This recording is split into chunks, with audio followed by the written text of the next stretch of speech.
All right, we're on page 104. Rabbi Yonatan Halevy tells us about humility. V'ha'anava ha'penimit, inward humility. Hi sheyeh adam yodea bizyono. Let me read the Rambam to you, Rabbi Yonatan Halevy, and let me then explain it to you. Is that a person should know his shortcomings, his faults, his low level. ומתבונן בפגימותו לגבי מישהו שונה ממנו. And how does he do that? By comparing his accomplishments, not physical, his level with the level of somebody who's greater than him. Rav Kook says that his hardest thing in life was to read biographies about rabbis. Rav Kook says because every time he reads a biography about a rabbi, he gets filled with embarrassment and shame that how could they be so great and he isn't? And when I read a book like that, I got full of shame that Rav Kook was full of shame that he's reading rabbi biographies because that made me full of shame. Humility, says Rabbi Yonatan Halevy, is rooted in a person saying, you know, I could be better. I'm not perfect. I could be better. Let me read and then I'll explain. Because some of these things could be dangerous if we don't understand them properly. Coffee? You want coffee? Yeah. Meaning, where does a person's arrogance come from? I'm the best. The world revolves around me. I've never made a mistake. You know, there are certain people who I don't think in their whole life they've ever said I'm sorry. Or that they've ever made a mistake. The only time they said I'm sorry is when they pushed somebody and they trampled over them. Oh, I'm sorry, and then they keep walking. That's probably the only time they've ever said I'm sorry. But there are some people they've never made a mistake, like the one who said I've never made a mistake, except for the one time I thought I made a mistake and I was wrong. That person, this person, this is, what is arrogance? It's a person saying, I'm perfect. When a person says, you know, I'm not perfect. How do I know I'm not perfect? Because there are people out there who are better than me. Not better as in I'm nothing. Better as in don't let it get to your head. Don't be so proud of yourself. ואמרו חכמים, הרבי tell us, כי הגאווה והאהבה העצמית, the sages tell us that self-admiration and haughtiness מקורן בכך שהכוח השכלי באדם רואה עצמו נעלה מכפי שהוא. Self-admiration and haughtiness comes to a person from thinking more of themselves than they actually are. You know those people? On page 104. In the third paragraph, meaning the bottom paragraph. Okay, sorry.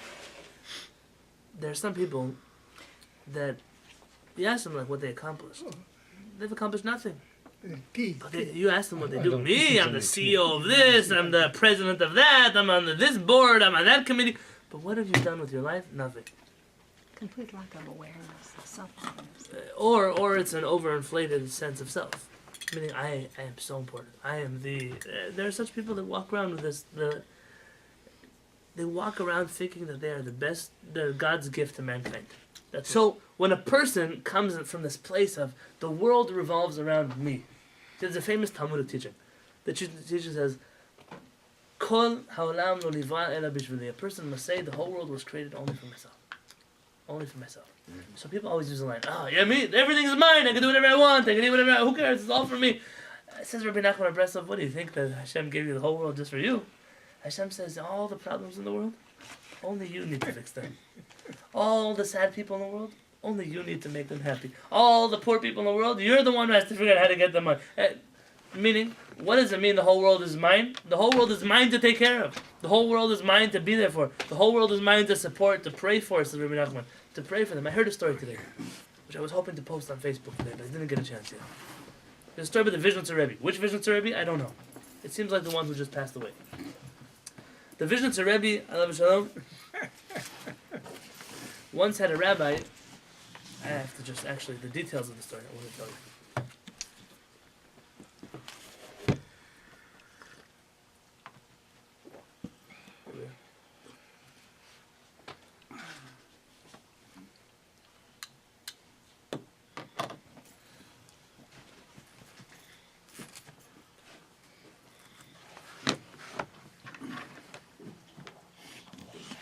I don't remember.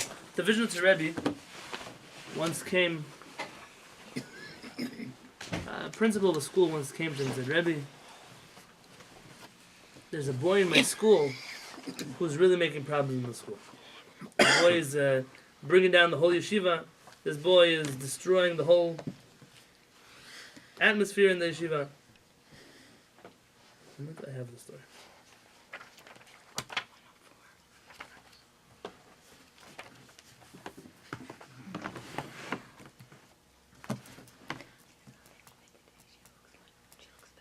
Here. I'll read it to you because someone wrote it better than me. The Vicious Rebbe was once approached by a minahel, a principal of a school. He asked, I want to throw a certain bachar out of yeshiva. A certain student out of the yeshiva. The Rebbe asked him, why do you want to throw him out? He said, well, he's bringing down the level of the yeshiva. He's causing other boys to struggle also. So the Vicious Rebbe said to him, do you know who the boy's mother is? Do you know what her name is? Assuming that the Vicious Rebbe was going to tell him that the mother comes from a prestigious family and he can't throw the boy out, he responded, Rebbe, should it make a difference who his mother is? If he's not a good boy, he's not a good boy. Why care about yichus? Lineage. The Rebbe looked at him and said, that's not what I asked you. I asked you what his mother's name is. The principal didn't go any further until the Vicious Rebbe had to articulate exactly what he was saying. He says, do you know what his mother's name is so you can pray for him? Have you ever davened for this boy? The man said, no, I don't daven for him. The Rebbe looked at him and said, how in the world can you throw a boy out of yeshiva if you have never once davened for him?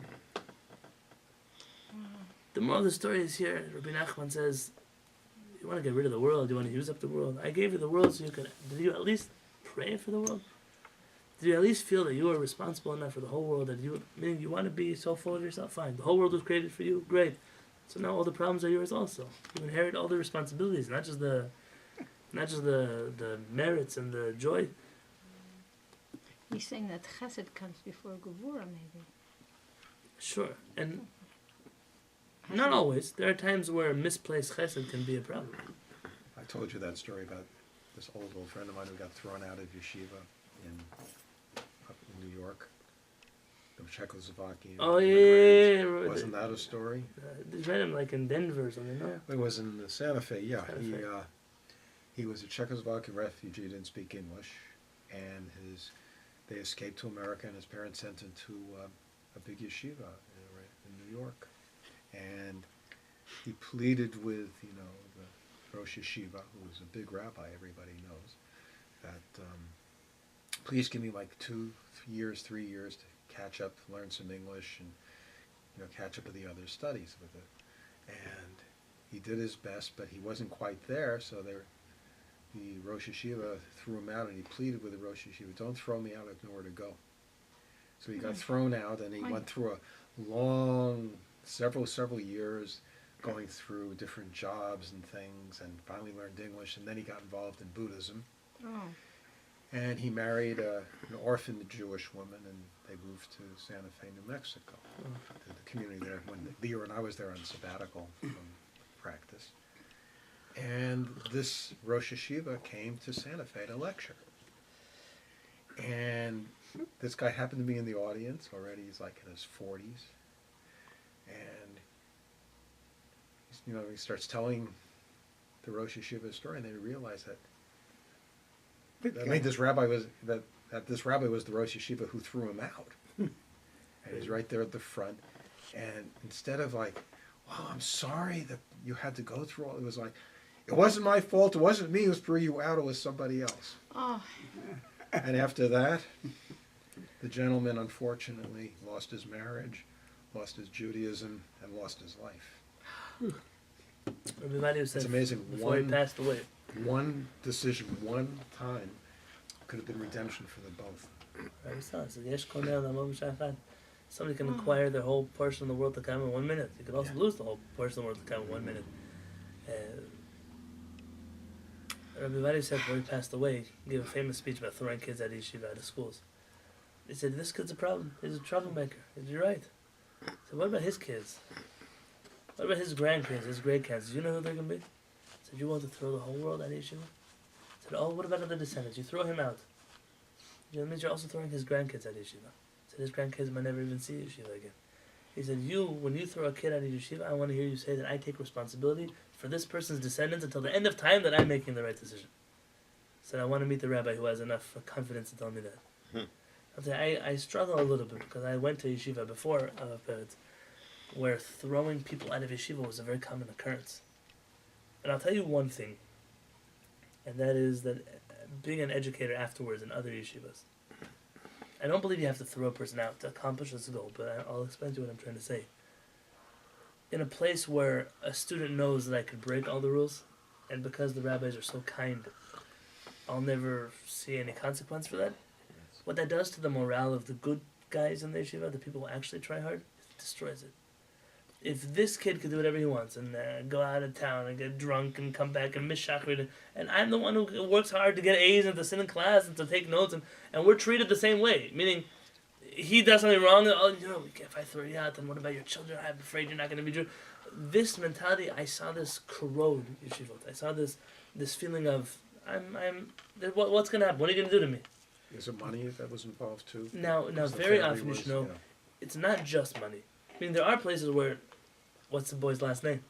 Yeah, well, I can't throw that boy out. I can throw the other one out, but not that one. Right? That happens in too many places. I can tell you one thing about the yeshiva that I went to, there was no such thing. Money didn't play a factor to throwing kids in and out. How do I know? The Rosh Yeshiva threw out his own son from yeshiva. And then he threw out his own grandson from yeshiva. And then he threw out the biggest donor son at yeshiva. All while I was there. It was on the one in Baltimore? Baltimore. One of his big donors came and told the rabbi, I will build a whole new wing for your yeshiva. I said, great, you can build a whole new wing. You're still not taking your son back. Last I was in Baltimore 2 years ago, there was a whole new building built by this family, and they didn't take his son back to yeshiva. What that does for the rest of us is it tells you, if you do well, you're appreciated, and it tells you that there are rules here, and you better not break the rules. And what that created was a very serious law and order in the yeshiva. Now, that model has to then be. So what about the kid who gets thrown out? And then he really doesn't stay religious, and he ends up in Santa Fe. This is the problem. I know that at least for the years that I was in Baltimore, the Rosh Yeshiva never threw people out of yeshiva, unless he had another yeshiva for them to go to. So he didn't throw a person to the street ever. It was always, and he would actually sound, it was funny. Some students he would throw out of yeshiva, then he would learn with them once a week over the phone, and then he would end up being the one to do their wedding. And they understood that he had to throw them out, and they didn't bear that grudge. I can't speak for everybody. I'm sure there are people who bear grudges, but it was done in a way that I have to at least make sure you have where to go. And that's not a perfect system either, because what can you say? It's my religious experience, and my religious experience is dictated also by the fact that I was thrown out of a religious institution. Maybe they don't want me, so I don't want them either. That is a risk that I don't think we have the luxury to take in this generation, in this world, with the people we're dealing with. And therefore, the other option of, let's try to, I'll use the word, rehabilitate a person, try to help them get on the right track, might be the proper way. I just don't know how. I'm not in the field of high school, post-high school education to tell you what the right balance is, but there must be a balance of, like our rabbi say, push away with your left hand and bring close with your right hand. You can't always get rid of the hand that pushes away, but it should be the weaker hand. It shouldn't be the strong hand. Counselors? It could be counselors. It could be, and I think there's no right and wrong answer. Every group of people and the way you deal with them. I'll tell you, and I'm not afraid to say this. I'm on a camera. Most Jewish schools that I've ever come in contact with, aside from the ones I taught with in Israel, I think the yeshiva that I taught in Israel had a curriculum that every American school should drop what they do and run to that curriculum. And I taught a number of different schools across Israelite, Rabbi Aaron, Rabbi Benny Friedman at Oraita. The curriculum was it wasn't a dual, it was like a quadruple curriculum. It was anything you wanted to study, there was a course on it, there was a class on it, there was a rabbi who wasn't just taught it half-baked, he was an expert in that field that taught those things. I taught at a girls' seminary, Midrashet Eshel, it was a Sephardic girls' seminary. I mean, I gave a class on the history of Sephardic Jewish sages, so we called it Sages of Sfarad. The fact that there were people that were I was able every week to bring a new rabbi, the things that he taught, the fundamental teachings of his Torah, and the fact that it wasn't just the 3-4 categories that every other seminary girl studies, and it wasn't just me. I mean, there were many other people like me that taught different things. It sounds very academically organized. But it must be. I mean, the kids walked away realizing. I had a student once come to me in elementary school who told me, Rabbi, I believe in evolution. I said, okay, there's rabbinic opinions that believe in evolution too. And then, no, but not because of the rabbi. I said, why don't you believe in... They went to a school which I happen to know doesn't believe in evolution. So they're trying to make a point. And the answer they gave me is, in first grade when I studied Chumash from that good-for-nothing rabbi, he barely knew how to read the lines. He said, and then I studied evolution in 8th grade from a teacher that has a college degree in science. That I'm much more impressed by the teacher than I was by the rabbi. When you meet rabbis or teachers, rebbetins, whatever they are, that are scholars in the fields that they're teaching, it's a setup. It's not just set up like an academic system. It actually is. You come and you really walk away from a person who's, for all intents and purposes, a professor in that area. Ariela's was like that. Lindenbaum Madrasha. It's a very good school. Excellent. People walk away with a feeling of admiration. Judaism is not a few people who made up some stuff and put it together. There's serious discussion to have here. It's very important. And when I sometimes look at schools and I say, what do you still teach kids? You teach kids from kindergarten to 12th grade. You teach them Chumash. How many times can you study the Chumash? Dinim. It's always law class. What does it mean law? You think they ever took a Shulchan Aruch and opened it up and the Rambam says this, Tosfos says that, Ashkenazim do this, Sfaradim do that. Why? Where did it come from? Never. It's always, you light the candles in this order. You set up the candles in that order. You make a bracha like this. You make a like that. That's all for 12 years. For 15 years, till they're 18 years old. And adults too. There was a thread on Hevria today about did Jewish women ever cover their hair like the Muslims? And there must have been like 50, 60 entries. Not one person knew the actual halacha about hair covering. It was all opinions.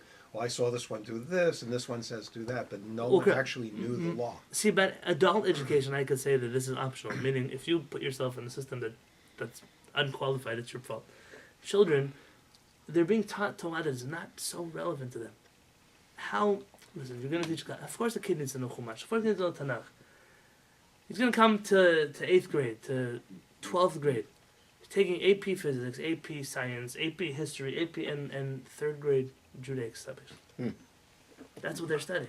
They can't. How could it be you send a kid to school? They're 18 years old. They still can't read a sentence in Hebrew and translate it? Not me, who I came to Judaism when I was 40, or when I was 50, when I was 30. Somebody who since kindergarten is in the Jewish school. They tell me they can't open up a Hebrew book on the shelf and read it and translate it? But they can do a math problem, right? So it's not that they can't be taught. They're not stupid kids. Why? The subjects that are being taught to kids at school are boring. They're boring. Who wants to study Gemara for an hour every day? Who? And the Gemara that you're teaching, what kind of Gemara are you teaching? I can open up an Ein Yaakov for you. The legends of the Talmud, the commentaries of the Talmud, the beauty that comes out of the Talmud. Or you could talk about the cow that gored an ox and gored it. And do you pay double? Do you pay triple? Who pays? What is it? This side of the fence and that side of the fence? What happens if a cow jumps over somebody's house on Shabbat? That's what I'm going to talk about. I'm going to tell the kids this. I'm making fun of a system. I know I'm making fun of a system. Then our rabbis wrote these things and they didn't write them as mockeries, but you teach them to a kid in 8th grade. It's a joke. Yeah. It's a joke. They do that. When a person is old enough to appreciate what Chazal, we're talking about cows. So what happens if your car, you're driving your beaten down Toyota Corolla and you plow straight into the side of a Lamborghini? Oops. Does it make a difference? His car is a Lamborghini, or does it make a difference if it's an ox or if it's a cow? What if you hit in the back? What if you hit on the side? What if it? These are questions, but a kid is not. His head is not there yet. Why girls are taught a different curriculum than boys is beyond my. Not because I think everyone should be equal. I think that there are some things that boys study because it's traditionally what boys study. But the things that boys are studying are a waste of time for them to study, and they should study what the girls are studying, because the girls are actually studying some pretty intelligent things. I have what to say, and when I'm telling why I don't know how I got here. Jewish education has to be intelligent. There has to be something like that. I'll finish off. אם יראה אדם עצמו פחות ממצבו בעולם, או כפי שהוא באמת, בלי הוסף ובלי טעות, if a person sees himself as lesser than what he actually is in life, or he sees himself exactly as what he is, without a little more, without a little less. No exaggeration to either direction. ויכוון ליבו על המידות התחומיות שאינן עדיין בהישג ידו. So I know where I am. I know the mistakes that I make. I know what my shortcomings are, but I'm working on them. ולפיכך יישבר ליבו בקיבו, and because of that he's working, meaning his heart becomes humbled. I know that I still have perfection to reach. I know that I have where to work on. כמו שאמר David, like David says, וליבי חלל בקרבי, my heart is emptied within me. Zoe hanava pnimit. This is true inward humility. I need to understand, very important. That note on the bottom of 104 is important to read. He's not telling you that you should think of yourself as less than who you are. But if ego is, arrogance is thinking more of yourself than what you really are, then the opposite of that, humility, would be thinking of yourself less than what you actually are. Not in order to break yourself, but in order to realize that I still have what to work on. I shouldn't be so arrogant. But the proper thing is what he mentioned is to know exactly who you are. It's just harder to know exactly who you are. To know my shortcomings, to know my strengths, to know what I need to work on. If I need to work on something, then that means that I'm no different than somebody else that also needs to work on something. Which means that when I see somebody else that I want to be arrogant over them, there's nothing to be arrogant, because just like they have what to work on, I have what to work on. As somebody once said, don't hate me because I sin differently than you. It's a very important saying. Don't hate me because I sin differently from you. Think differently from you. Yeah, We- we're all sinners. We're all sinners. Yeah. Obviously, Hallelujah. There's obviously a Christian license plate. But Yes. what's being said here is, we all have our shortcomings. So gava, which means to put down somebody else because I think I'm better than them. In which area are you better than them? You're not better than them in everything. There's something that they're better than you about. So stop with the arrogance and start to accept who you are. David HaMelech is not suffering from self-esteem. David HaMelech knows exactly who he is. David HaMelech is focused on, I still have where to grow. I still want to fix myself. I still want. You see, when we say that we show our sages' shortcomings, we show our biblical character shortcomings, the reason we're not afraid to show their shortcomings is because these are people who we believe tried to work on themselves. There wasn't something they embraced. Their shortcoming wasn't something they were so proud of. I pushed him in line. They're so great. I got to the front of the line. Nobody would speak like that. Yeah, he might have pushed him in line. In Israel, they know. And then at the Yeah. at the end, his heart broke. Like, how could I have pushed somebody in line? I'm struggling with that. You know that I've had rabbis of mine call me up and say, yesterday in class, I said something to you and that wasn't so sensitive, and I apologize. That's a very special thing, that my teacher could call me and apologize to me for a way. They reacted normally, oh, that was a dumb question. They didn't say that, but the attitude was like that. Then they call me, I'm sorry that I spoke that way. Yeah. I'm sorry that I did that. That's a special thing. Yeah. That's a person who says, I'm not perfect. And when they're not perfect, so I can also be not perfect. And we realize we're all not perfect together, but we're all here to help each other out. But they also probably understand the gravity of embarrassing a fellow Jew in Absolutely. public. Yeah. Absolutely. So it's really important not only to be aware of yourself, but to be reflective on what you're doing. Yeah. And when most people aren't, they just do it. And they might assume that maybe they made a mistake, but they don't go any further than that. Well, you have to ask them how many people are really growing or working to grow every day. Yeah. A lot of people maybe they get better over time, but how many people actually invest real thought every day? Maybe I made a mistake today. Cheshbon nefesh. Maybe I have to do something differently. Maybe I have to apologize to somebody. Maybe there's something. Always to stay on our toes. Our rabbis tell us that if you see a Talmid Chacham, and there's much more depth to the sentence than what I'm going to say now. We spoke about this in the Monday group for maybe 3 months. If you see a Talmid Chacham, a person who's assumed to be righteous, you see them doing something wrong, you're not allowed to say they did something wrong. Why? Shema, maybe he did tshuva. The Gemara says, maybe, of course he did tshuva. Our rabbis say from here that if there's and it doesn't have to be a Torah scholar, a person who's known to be a good, working on themselves, it's a person who actively works on themselves. The assumption is that yes, what you saw was a mistake. They did do something wrong. The rabbis are not telling you, oh, I saw that rabbi eating a cheeseburger, must have been parv cheese. That's not what we're telling you to say here. We're not telling you to be foolish. We're telling you, if he did it, or she did it, then it must be that by now they've already thought about it and regretted it. And if that's true, if that's the kind of person, now what happens if they're not that kind of person? A rabbi said, then of course you don't have to judge them favorably. You don't judge favorably somebody who you know always does things wrong and never has regrets. It's the person who you know is working on themselves. Well, if you see a McDonald's every single day eating cheeseburgers, That would be a then problem. That would be a problem. it's I mean, McDonald's. you no longer have an obligation then to judge a person favorably. And then when Mishnah tells us, so the Kehillat says you must judge everybody favorably, answer that question. That directly opposes what I just told you. We used to tell the story about one of the Chabad rabbis who always saw the good in the person, never saw It was the related to a Berditchev. Right, It was a right, Hasidic Berditchev, rabbi, yeah. right. Yeah. But he was never saw fulfilling bad the in Mishnah. people. I'll tell you the truth. He never The saw book of bad in Pirkei people, Avot only good. It's not a book of halakha. The Mishnah, our rabbis tell us you don't have to judge everybody favorably. The Mishnah in Pirkei Avot is a book of Chassidut. It's the book of extra piety. It comes to tell you, no, you could even reach that place where even the people who are doing things wrong, you could still find a way to judge them favorably. But that's not a requirement on a person. That's not what a person must do. That's what a person, maybe it's an ideal to one day reach. Rabbi Levi, it's like a Berditchev, live this ideal. I'm not expecting anybody else to live that ideal. The ideal is the person who normally says Shabbat Shalom to you, and this week they didn't, it's not because they hate you. It's because they didn't realize or they forgot. But the person who never says Shabbat Shalom to you, so this week, yeah, they meant to not say Shabbat Shalom to you. Yeah, You have that's to wonder why. You have to. You have to. Go to the five You have to Yeah, figure out but- what is this person. Are they root? Are they a tzaddik? Or are they root? Are they not? And then you know whether you must judge them favorably or not.